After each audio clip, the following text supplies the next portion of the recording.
नमस्कार, मेरा नाम गुंजन कुमार प्रवक्ता बोध की CMRP government polytechnic college Shri Ganganagar में कार्यरत हूँ। आज हम जो टॉपिक है वो डिस्कस कर रहे हैं एन टाइप सेमीकंडक्टर। सेमीकंडक्टर के अंदर हम इससे पहले पढ़ चुके हैं। इसके बाद का ये जो टॉपिक है एन टाइप सेमीकंडक्टर, बहुत ही इजी टॉपिक है। देखिए, अशुद्ध अर्धचालक जो होते हैं वो दो प्रकार के होते हैं, पी टाइप और एन टाइप। इसके लिए मैंने आपको एक सीधी सी ट्रिक बता रखी है, बहुत ही ईजी है कि P3N5 बगल में 3 है और सब 5वीं पास है। आपको ये याद रखना है। शुद्ध अर्धचालक हमारे पास दो ही हैं, जर्मेनियम या सिलिकॉन। जर्मेनियम और सिलिकॉन जो है, अगर उन्हें अशुद्ध बनाना है तो ये 3rd कॉलम की इम्प्योरिटी है और ये 5th कॉलम की इम्प्योरिटी है। पीरियोडिक टेबल में आवर्त सारणी में तृतीय वर्ग की अशुद्धि जो है वो है बगल में 3 और पंचम वर्ग की जो अशुद्धि है उसको क्या है, सब 5वीं पास। बहुत ईजी है याद करना। देखिए, होता क्या है, P3N5 एक सीधा सिंबल है याद रखने के लिए कि अगर आप शुद्ध अर्धचालक में 3rd वर्ग की इंप्योरिटी को मिलाओगे तो पी टाइप सेमीकंडक्टर बनेगा। इसी तरीके से आप 5वें वर्ग की अशुद्धि मिलाओगे तो एन टाइप सेमीकंडक्टर बनेगा। अपन पढ़ रहे हैं एन टाइप सेमीकंडक्टर, इसलिए अपने को फोकस करना है सब 5वीं पास है। सब माने एंटीमनी यानी Sb, 5वीं मतलब 5th कॉलम के हैं, P मतलब फास्फोरस, As मतलब आर्सेनिक। इसी तरीके से जो 3rd कॉलम की इंप्योरिटी है जिन्हें ग्राही अशुद्धि कहते हैं, B for boron, gallium, aluminium, मैं को इंग्लिश में इन बोलते तो इनसे इंडियम, ये सब 3rd कॉलम की है। ठीक है, ये जो अशुद्धियां हैं इन अशुद्धियों को अपन ग्राही अशुद्धि बोलते हैं, एक्सेप्टर अशुद्धि बोलते हैं। ठीक है, और ये पंचम वर्ग की अशुद्धि है, इनको अपन डोनर यानी दाता अशुद्धि कहा जाता है इनको। ठीक है, दाता अशुद्धि। तो कैसे कहते हैं दाता, डोनर या फिर इनको ग्राही, वो आपको अभी इनकी वर्किंग से ही समझ आएगा कैसे। फिलहाल हम क्या कर रहे हैं, एन टाइप सेमीकंडक्टर बनाते हैं। तो एन टाइप सेमीकंडक्टर के लिए डोपिंग मेथड जो है, जिसको सिलेबस में हमारे पास विसरण विधि है, डिफ्यूजन मेथड कहते हैं। तो डिफ्यूजन मेथड मैंने सामने दिखाया हुआ है, बहुत ही इजी है मेथड, बहुत ही आसान तरीका एकदम। हमें क्या करना है, सिर्फ जर्मेनियम या सिलिकॉन का एक क्रिस्टल स्लैब लेना है, शुद्ध अर्धचालक का एक टुकड़ा लेना है, उसके ऊपर अगर एन टाइप बनाना है तो 5th वर्ग की अशुद्धि का लेप कर देना है, पी टाइप बनाते तो 3rd का करते। तो हम क्या कर रहे हैं, एन टाइप सेमीकंडक्टर बना रहे हैं तो P3N5 से याद रखेंगे कि 5th कॉलम की जो इम्प्योरिटी उसका लेप कर देते हैं और भट्टी में उल्टा लटका देते हैं। भट्टी में उल्टा लटकाने से वहां से उसको हीट मिलती है। तो हीट, थर्मल एनर्जी के कारण यहाँ जो इम्प्योरिटी मिली हुई है, जो लेप किया हुआ है, उनकी काइनेटिक एनर्जी, उनकी गतिज ऊर्जा बढ़ती है। दूसरा, सांद्रता का जो अंतर है, कंसंट्रेशन जो डिफरेंस है, ठीक है, उसके कारण भी ये 5th वर्ग की जो अशुद्धियां हैं वो प्योर सेमीकंडक्टर में जाने के प्रयास में रहती हैं। जैसे ही हम उसे भट्टी में उल्टा लटका देते हैं तो प्रॉपर काइनेटिक हीट मिलने के कारण, काइनेटिक एनर्जी मिलने के कारण ये आसानी से उसमें पेनिट्रेट कर जाती है। कहने का मतलब, जब हम प्योर सेमीकंडक्टर को इंप्योर कर रहे हैं तो 5th वर्ग की अशुद्धि का लेप कर दिया, उसको भट्टी में उल्टा लटकाया, तो उष्मा के कारण और सांद्रता अंतर के कारण ये इंप्योरिटी आसानी से प्योर क्रिस्टल में प्रवेश कर जाती है।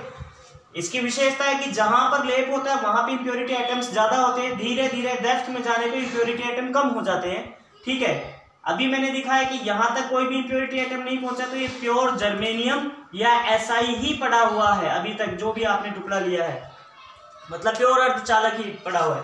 इसको मेथड को जहां भी प्योर है फिर इस पे लेप करके फिर इसको भट्टी में उल्टा लटकाते, तो इस प्रकार अशुद्धि प्रॉपर मिला देते हैं। ठीक है, तो जहां जहां तक अशुद्धि मिल चुकी है, देखो वो हमारे पास क्या बन चुका है, एन टाइप सेमीकंडक्टर। तो जो हीट है, ठीक है, हीट और प्लस हमारे पास सांद्रता अंतर, दोनों के कारण इंप्योरिटी इजिली मिल जाती है। अब फोकस करते हैं, इंप्योरिटी मिलाने का जो रेशो होता है वो 10 की पावर 6:1 होता है। ठीक है, मतलब 10 की power 6 same kind of atoms होते हैं, एक समान परमाणु होते हैं, यानी जर्मेनियम या सिलिकॉन के, और केवल एक अशुद्धि परमाणु मिलाया जाता है। एक अशुद्धि परमाणु इस रेशो में रहता है कि 10 की पावर 6 के ऊपर केवल एक ही मिलाना है। ठीक है, तो इस प्रकार से जब इस रेशो को अपन मिलाते हैं तो लगभग 1 मीटर क्यूबिक वॉल्यूम में, यानी 1 मीटर क्यूबिक क्रिस्टल अगर अपन लें तो उसके अंदर 10 की पावर 16 से 10 की पावर 17 तक अशुद्धि परमाणु आसानी से मिलाए जा सकते हैं। तो ये अशुद्धि मिलाने का रेशो है। ठीक है, इंपॉर्टेंट डाटा है। तो आपको अब तक समझ आ गया होगा कि एन टाइप सेमीकंडक्टर कैसे बनता है। N type semiconductor diffusion method से डोपिंग विधि, डोपिंग अशुद्धि मिलाने का जो तरीका होता है शुद्ध अर्धचालक में, उसे डोपिंग कहते हैं। और डोपिंग भी कई प्रकार से होती है, उसमें केवल एक मेथड पढ़ रहे हैं, डिफ्यूजन, जो सामने बना हुआ है। प्योर टुकड़ा लेके, प्योर स्लैब लेके उस पर अशुद्धि का लेप करना और भट्टी में उल्टा लटकाना है, जिसके कारण अशुद्धि इसमें मिल जाती है। और अशुद्धि मिलाने का रेशियो ये बता दिया मैंने आपको। इस प्रकार से एन टाइप सेमीकंडक्टर बनता है।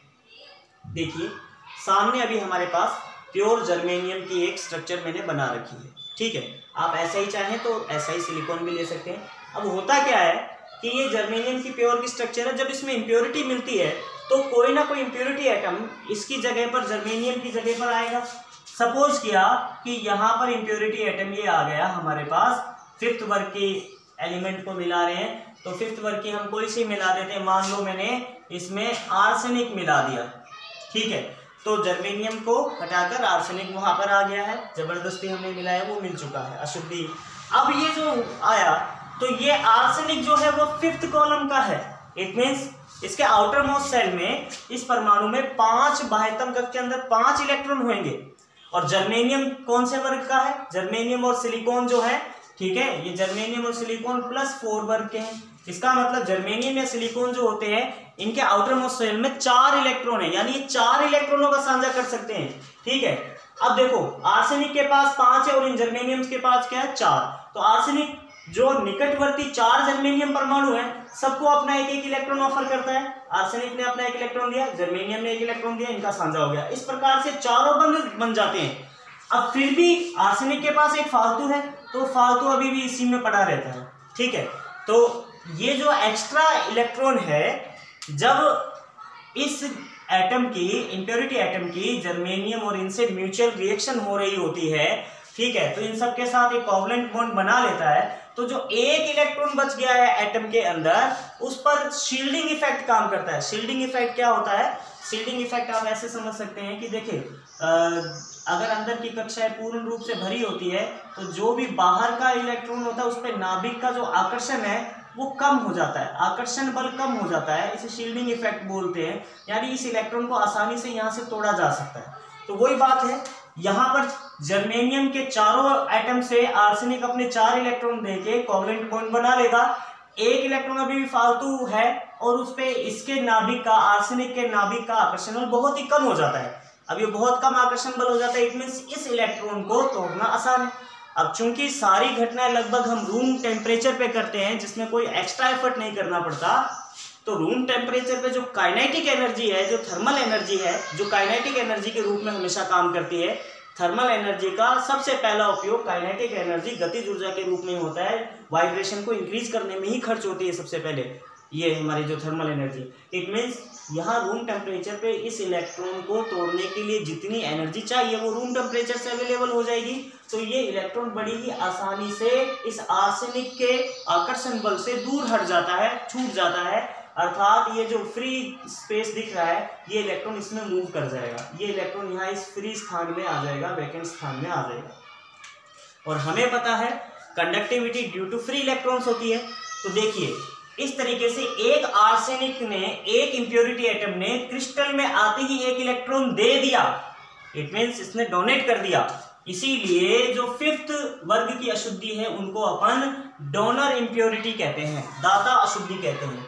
तो आप देख लीजिए 1 मीटर क्यूब में 10 की पावर 16 से 10 की पावर 17 तक आप अगर इम्प्योरिटी मिला सकते हैं, अगर इस रेशो में ही मिलाते चलें तो इतनी इम्प्योरिटी एटम मिला सकते हैं। तो एक एटम अगर 1 ही इलेक्ट्रॉन देगा तो यानी यहाँ पर 10 की पावर 16 से 10 की पावर 17 तक मुक्त इलेक्ट्रॉन क्रिस्टल में घूमेंगे, ठीक है, मुक्त इलेक्ट्रॉन क्रिस्टल के अंदर घूमेंगे। और इतने चार्ज कैरियर्स जो है वो सफिशिएंट है कंडक्टिविटी को बहुत ज़्यादा इंक्रीज करने के लिए, ठीक है। तो इस प्रकार से हमारे पास जो एन टाइप सेमीकंडक्टर है उसके अंदर बहुत ज़्यादा कंडक्टिविटी आ जाती है रेदर देन प्योर सेमीकंडक्टर। अब देख लीजिए इसका जो सिंबल है, ये हमारे पास एक सिंबल बनाया हुआ है एन टाइप सेमीकंडक्टर का, एक तरह से हम कह सकते हैं इसका रिप्रेजेंटेशन का तरीका है, वो कैसे बनाते हैं। तो देखेंगे सबसे पहले ट्रिक याद रखनी है, बहुत ईजी है। एन स्टैंड करता है नेगेटिव टाइप क्रिस्टल के लिए, जिसको शॉर्ट फॉर्म में एन टाइप सेमीकंडक्टर कहते हैं। तो ये एन टाइप सेमीकंडक्टर जो है नेगेटिव टाइप है, ठीक है, ये सबको पता चलता है, बट इसके डायग्राम में कहीं भी नेगेटिव शो नहीं होगा। ये इसको याद रखने का तरीका है। क्यों नहीं शो होगा, उसका कारण है, ठीक है। कारण क्या है, देखिए हमारे पास हमने पढ़ा हुआ है कि अगर कोई एटम इलेक्ट्रॉन को त्याग देता है, ठीक है, एटम जो होता है शुरुआत में उदासीन होता है, और अगर वो इलेक्ट्रॉन त्याग देता है तो इट मीन्स उसमें पॉजिटिव, नाभिक के अंदर जो आवेश है वो ज्यादा बढ़ गया, इलेक्ट्रॉन पर नेगेटिव आवेश है वो कम हो गया, तो इट मीन्स वो कैसा आयन बनता है, धनायन। सिंपल सी बात है, अगर कोई परमाणु अपना इलेक्ट्रॉन त्याग देगा तो वो धनायन बन जाएगा। तो यहाँ इलेक्ट्रॉन त्यागा है आर्सेनिक ने, तो ये कैसा आयन बन गया, धनायन। चूंकि ये फिक्स है, आयन तो गति नहीं कर रहा क्रिस्टल में, तो इसीलिए धनायन हमने ये बना दिया और इनको लिख दिया फिक्स धनायन। जो इम्प्योरिटी एटम आया है वो फिक्स पॉजिटिव आयन है, ठीक है। अब इसने क्या त्यागा है, इलेक्ट्रॉन, तो इलेक्ट्रिकली तो न्यूट्रलाइज ही है क्रिस्टल, क्रिस्टल पर कोई आवेश नहीं है, तो जितना धनायन है उतना ही तो ऋणायन नेगेटिव चार्ज बना, इसीलिए धनायन के साथ इलेक्ट्रॉन, यानी ये आर्सेनिक धनायन है और उसने जो इलेक्ट्रॉन त्यागा वो। अब इस तरीके से जब इम्प्योरिटी इस रेशो में मिलाते हैं तो इतने ज्यादा इलेक्ट्रॉन हमारे पास मिलते हैं, तो यहाँ पर चार्ज कैरियर, जो मेन चार्ज कैरियर से, मेजॉरिटी चार्ज कैरियर से बहुसंख्यक आवेशवाहक है, वो कौन होते हैं, इलेक्ट्रॉन। इसीलिए इसको नेगेटिव टाइप क्रिस्टल यानी एन टाइप सेमीकंडक्टर कहा जाता है। तो इलेक्ट्रॉन्स हमारे पास बहुत ज्यादा संख्या में हो गए, 10 की पावर 16 से 10 की पावर 17 की रेंज में रहते हैं, ठीक है। साथ में कुछ अदर इम्प्योरिटीज भी रह सकती हैं, क्योंकि नेचर में कोई भी मटेरियल 100% प्योर नहीं है, तो अदर इम्प्योरिटी हो सकती है। हो सकता है कोई बॉन्ड अपने आप यहाँ से टूट भी गया हो, तो जब हमें पता है कि इलेक्ट्रॉन अगर बंद छोड़कर चला जाता है तो पीछे होल बचता है, according to hole theory it means absence of electron is the presence of hole. तो कुछ होल भी हो सकते हैं क्रिस्टल के अंदर, और होते भी हैं, प्रैक्टिकली प्रूव्ड है। तो ये होल्स बनाए हैं, ये अल्पसंख्यक आवेश आ गए, माइनॉरिटी चार्ज कैरियर से होल्स होंगे तो बहुत ही कम होंगे, ठीक है। तो यहाँ ध्यान देंगे, कुछ होल्स भी बनाए हैं। तो इस तरीके से एन टाइप सेमीकंडक्टर को रिप्रेजेंट किया जाता है। और यहां से जो प्रश्न आता है ज्यादातर वो ये आता है कि एन प्रकार के अर्धचालक में किस प्रकार का आवेश वाहक मुख्य होता है, या मेजॉरिटी चार्ज कैरियर्स कौन होते हैं। तो एन प्रकार के अर्धचालक में मेजॉरिटी चार्ज कैरियर्स कौन होते हैं, इलेक्ट्रॉन, एन फॉर नेगेटिव और इलेक्ट्रॉन पर चार्ज के नेगेटिव, ऐसे याद रखेंगे, ठीक है।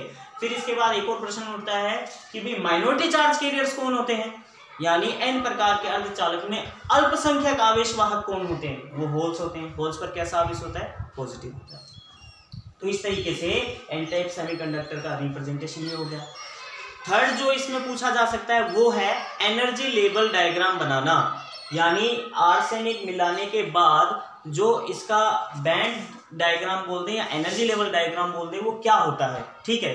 तो देखेंगे ये हमारे पास बैलेंस बैंड है, एनर्जी लेवल ऊपर जाते हुए इंक्रीज होता है, बैलेंस बैंड है, ये कंडक्शन बैंड है, और बीच में ये हमारे पास क्या चीज है, फॉरबिडन गैप, जिसे हम डेल्टा ईजी से रिप्रेजेंट करते हैं, फॉरबिडन गैप है, ठीक है, वर्जित ऊर्जा अंतराल। अब देखिए हमने इम्प्योरिटी मिला दी, इम्प्योरिटी मिलाते ही इस इलेक्ट्रॉन को तोड़ने के लिए कोई बहुत ज्यादा एनर्जी अलग से नहीं देनी पड़ी है। ये हम कह रहे हैं थर्मल एनर्जी जो रूम टेम्परेचर पे अवेलेबल है उसी से मुक्त हो गया। इट मीन्स मुक्त होते ही वो कंडक्टिविटी शो करने लगेगा इलेक्ट्रॉन। इट मीन्स इस इलेक्ट्रॉन को कंडक्शन बैंड में पहुंचाने के लिए बहुत कम एनर्जी की आवश्यकता है, ठीक है। कंडक्शन बैंड जनरली खाली होता है, ठीक है, इसीलिए हमने क्या करा, यहाँ पर कंडक्शन बैंड के जस्ट नीचे जो कंडक्शन बैंड का जो सबसे लोअर एनर्जी लेवल है जिसे EC से रिप्रेजेंट कर रहे हैं, उसके जस्ट नीचे एक नया एनर्जी लेवल बन जाता है जिसे ED लिखते हैं, और ED यहाँ पर हमारे पास डोनर एनर्जी लेवल है, ठीक है, donor energy level.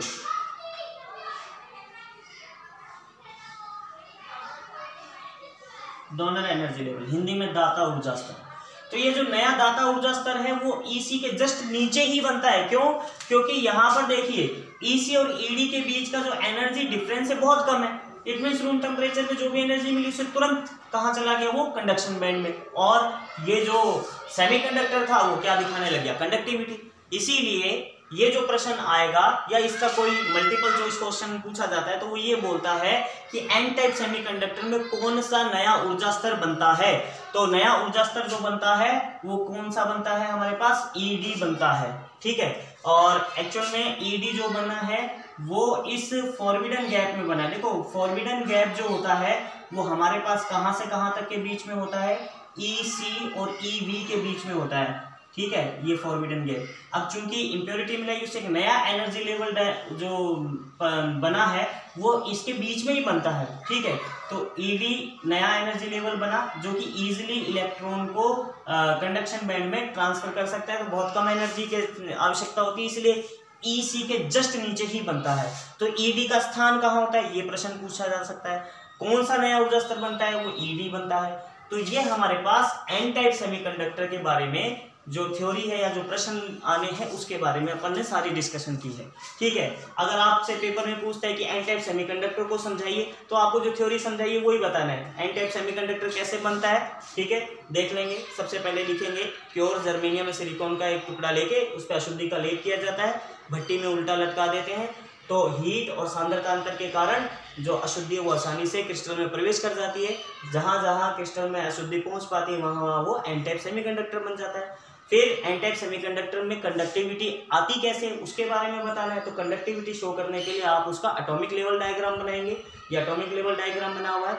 Atomic level diagram बना के आप इसमें बताएंगे कि जो प्योर सेमीकंडक्टर होते हैं उसमें अशुद्धि मिलाने का रेशियो 10⁻6:1 होता है। इस रेशियो में अशुद्धि मिलाने पर हमारे पास 1 मीटर क्यूबिक वॉल्यूम में कम से कम इतना हम अशुद्धि मिला सकते हैं। और इसकी कंडक्टिविटी हमें समझानी है कि भी आर्सेनिक के पास 5 इलेक्ट्रॉन है जबकि जर्मेनियम के पास बॉन्ड बनाने के लिए 4 ही होते हैं, तो 1 इलेक्ट्रॉन त्यागना आसान हो जाता है, ठीक है। तो 1 इलेक्ट्रॉन ये तुरंत त्याग देता है, यानी एक अशुद्धि परमाणु 1 इलेक्ट्रॉन क्रिस्टल को दान दे देता है। इसीलिए इन इम्प्योरिटीज का नाम दाता इम्प्योरिटी भी पड़ा है। और इस प्रकार से इस रेशो में मिलाते जाए तो इतने फ्री इलेक्ट्रॉन्स क्रिस्टल में घूम सकेंगे, अर्थात इतने इलेक्ट्रॉन तो कंडक्टिविटी को बहुत ज्यादा जंप कर देंगे। तो इस प्रकार इसकी चालकता बहुत ज्यादा इंक्रीज हो जाएगी। वैसे ये जो डाटा है वो ये है हमारे पास कि 1000 गुना चालकता बढ़ जाती है। 1000 गुना चालकता जो है वो बढ़ जाती है कब, यदि एक अशुद्धि परमाणु मिला दिया जाए। एक अशुद्धि परमाणु मिलाने पर इतनी हमारे पास चालकता बढ़ती है। तो चालकता इतने मिलेंगे तो बहुत ज्यादा बढ़ जाएगी। इस प्रकार से बहुत ज्यादा अच्छा कंडक्टिंग का काम करेगा। फिर एनर्जी लेवल डायग्राम पूछ सकता है, वो मैंने ये बताया है कि एनर्जी लेवल डायग्राम में ईडी एक नया डोनर एनर्जी लेवल क्रिएट हो जाएगा जो कि ईसी चालन बैंड के बिल्कुल जस्ट नीचे होगा, ठीक है। फिर इसका पूछ सकता है रिप्रेजेंटेशन में मेजॉरिटी चार्ज कैरियर्स कौन से होते हैं, माइनॉरिटी चार्ज कैरियर्स कौन से होते हैं, वो सारे पूछेगा। तो ये सारे हमारे पास जवाब उपस्थित है, ठीक है। धन्यवाद।